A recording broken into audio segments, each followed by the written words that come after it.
આપણે સરસ પકોડા બનાવવાના છે. તો પકોડા બનાવવા માટે આપણે લીલા ધાણા લીધા છે. લીલા ધાણાને આપણે કટિંગ કરી લેવાના છે. એમાં આપણે આદુનો ટુકડો લેવાનો છે અને 4 લીલી મરચી લેવાની છે. તીખી લેશું ને એટલે એકદમ સરસ આપણે તીખા અને સરસ થશે. એના અંદર થોડુંક આપણે મીઠું બ્લેન્ડરમાં આપણે પીસી લેવાનું, એની પેસ્ટ બનાવી નાખવાની છે. આપણી પેસ્ટ સરસ તૈયાર છે. આદુ, લસણ, મરચાં, આદુ પેસ્ટ સરસ તૈયાર થઈ ગઈ છે. આપણે આને સાઈડમાં રાખી દઈશું. આપણે હવે બટેકા 3 બટેકા લીધા છે અને આપણે થોડાક ધોઈ લઈશું એટલે થોડાક ઠંડા થઈ જાય. આપણા બટેકા ગરમ છે. હજી બટેકાને ફૂલીને કમ્પ્લીટ કર્યા છે.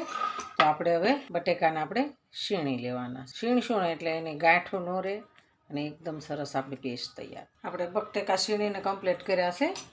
એમાં આપણે સૂકું મરચું છે વાટીને નાખીશું. આપણે ગરમ મસાલો નાખીશું. સ્વાદ પ્રમાણે આપણે મીઠું નાખીશું. બાફામાં નાખ્યું છે એટલે આપણે આમાં ઓછું નાખીશું. ધાણા જીરું નાખીશું અડધી ચમચી. થોડીક આપણે હિંગ નાખીશું. થોડીક આપણે હળદર નાખીશું. થોડુંક આપણે લીંબુ નાખીશું. આદુ, મરચાં ને કોથમરીની પેસ્ટ બનાવી છે એ અંદર એડ કરીશું. આપણે બધો મસાલાને મિક્સ કરી દેવાનો છે.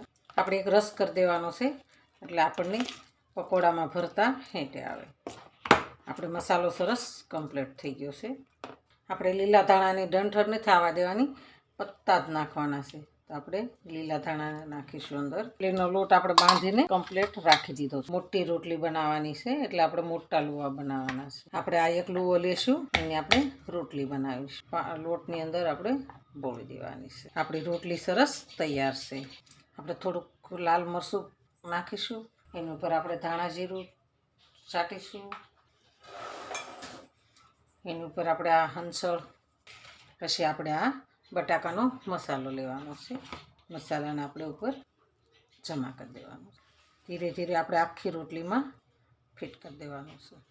આપણે મસાલો કમ્પ્લીટ તૈયાર થઈ ગયો છે. પછી હવે આને આપણે આવી રીતના રોલ વાળવાનું છે.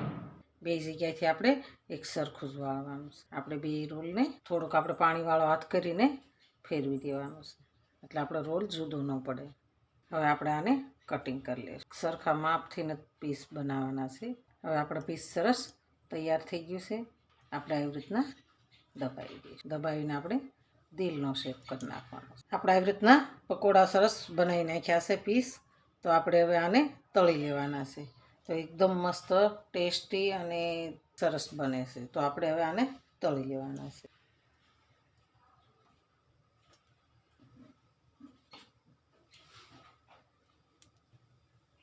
પછી આપણે એને ધીરે ધીરે આવી રીતના પલટાઈ દેવાનું. ગોલ્ડન કલરના ન થાય ત્યાં સુધી આપણે એને તળાવવા દેવાનું.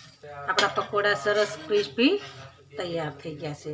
તો આપણે હવે એક ડીશમાં કાઢી લઈશું. એકદમ સરસ આપણા પકોડા તૈયાર છે. મસ્ત આપણે દેશી બનાવ્યા છે લોઢીમાં. તો આપણે તમે જોઈ શકો છો એકદમ મસ્ત પકોડા આપણા તૈયાર છે. તો હાલો ખાવા. જો આ મારો વિડીયો ગમે તો લાઈક, શેર અને સબસ્ક્રાઈબ કરી દેજો. રાધે રાધે.